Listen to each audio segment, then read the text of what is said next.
Doctor Taher এখন ভারতে অবস্থান করছেন। তো যদিও কথাটা আমরা সাক্ষী যে আপনি শিকাগোতে আছেন, তারপরে আপনার মুখ থেকে জনগণের উদ্দেশ্যে আপনি কিছু বলেন।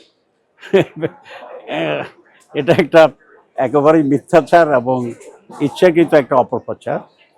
আমি আহ, অনেক বছর ধরেই ভারতে যাই না, এবং ভারতে আমি কখনো মানে এবারও কোনো যাইনি। আমি শিকাগোতে আছি।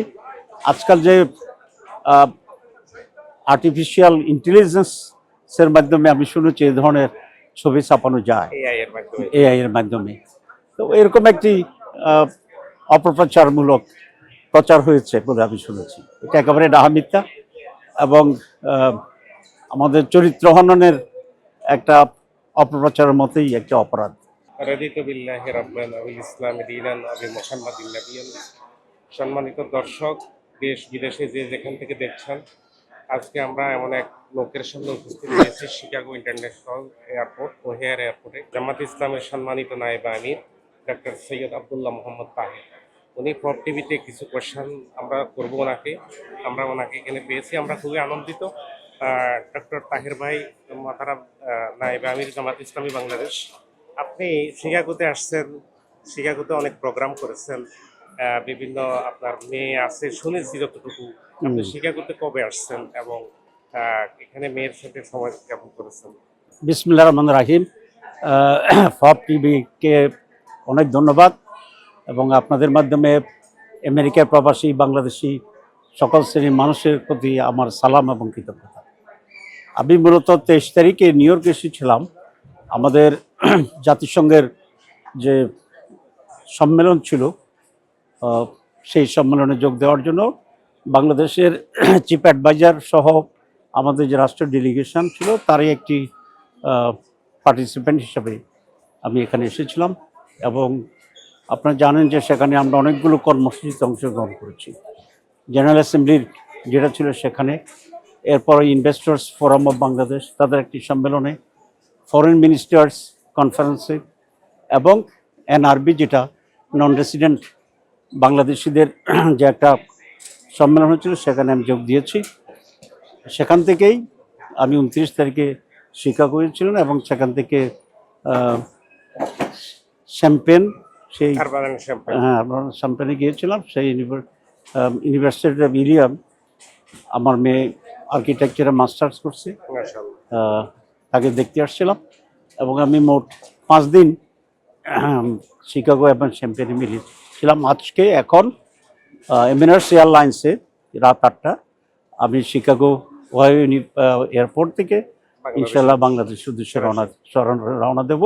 মাঝখানে দুবাইতে একটা ট্রানজিট আছে।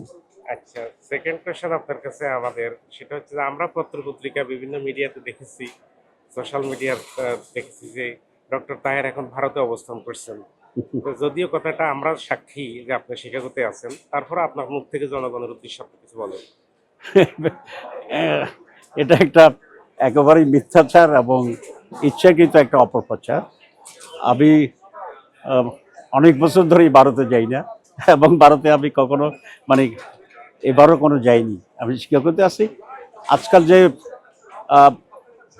আর্টিফিশিয়াল ইন্টেলিজেন্সের মাধ্যমে আমি শুনেছি এই ধরনের ছবি ছাপানো যায় এআই এর মাধ্যমে। তো এরকম একটি অপপ্রচারমূলক প্রচার হয়েছে বলে আমি শুনেছি। এটা একেবারে ডাহা মিথ্যা এবং আমাদের চরিত্র হননের একটা অপপ্রচারের মতোই একটা অপরাধ। তাহলে আপনি বলছেন যে এটা চরিত্র হননের উদ্দেশ্য প্রণোদিতভাবে এই কাজগুলো করছে? অবশ্যই উদ্দেশ্য প্রণোদিতভাবে হয়েছে। আমি আরো বিস্মিত হয়েছি জেনে, আমি জানি না কতটুকু ঠিক, যে কোনো একটি বড় দলের একজন নেত্রীর ফেসবুকে নাকি আমার এই ছবি পাওয়া গেছে।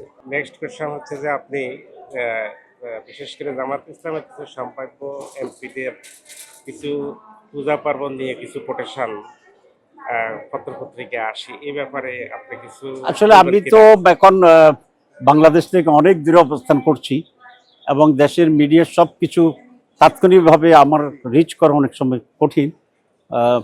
আমি শুনেছি আমাদের দু একজনের বক্তব্য কিছুটা বিভ্রান্তি তৈরি করেছে। যদি সেরকম তারা কোনো বিভ্রান্তিকর বক্তৃতা দেয় তো সেজন্য আমি দুঃখিত, এবং তাদের এই ধরনের বক্তব্য দেওয়া উচিত না কোনোভাবেই। জি মোহতারাম, আপনার কাছে লাস্ট কোয়েশ্চন, যেহেতু আপনার সময় সীমিত, লাস্ট কোয়েশ্চেন হচ্ছে যে আপনি তো চৌদ্দগ্রাম থেকে প্রার্থী, আপনার চৌদ্দগ্রাম এলাকাবাসীর এখানে যদি কেউ থেকে থাকে এই টিভির মাধ্যমে আপনার কোনো মেসেজ আছে কি? আমরা তো জামাত ইসলামী প্রাথমিকভাবে অনেক জায়গায় ক্যান্ডিডেট সিলেকশন করেছে, কিন্তু চূড়ান্ত নমিনেশন তো ফাইনাল করা হয়নি। তবে আমি যেহেতু চৌদ্দগ্রামের থেকে আগেও এমপি নির্বাচিত ছিলাম, ইলেকশন করেছি, সেই হিসাবে চৌদ্দগ্রামবাসী মনে করে যে জামাত ইসলামের পক্ষ থেকে আমি সেখানে কন্টেস্ট করতে পারি। তো চৌদ্দগ্রামবাসীর প্রতি আমার একটাই, প্রথম হচ্ছে তাদের প্রতি সালাম, তারা অতীতেই বিপুল ভোটে আমাকে নির্বাচিত করেছে। আমি যেন তাদের প্রতি কৃতজ্ঞ। তারা যদি মনে করে যে আগামীতে একটি সুষ্ঠু নির্বাচন হয় এবং আমি তাদের প্রতিনিধিত্ব করার যোগ্য, তাহলে তারা নিশ্চয়ই আমার পক্ষে কাজ করবে এবং সমর্থন জানাবে বলে আমি আশা করি। সবাইকে ধন্যবাদ, আপনাদেরকে ধন্যবাদ। আপনাকে অশেষ ধন্যবাদ ফর টিভিতে আপনার সময় দিয়েছেন। না, থ্যাংক ইউ, এটা একটা আমার জন্য প্লেজার। জি, আমরা জাযাকাল্লাহ খাইর। আপনাদের এখানে আসছি, ইটস এ গ্রেট প্লেজার।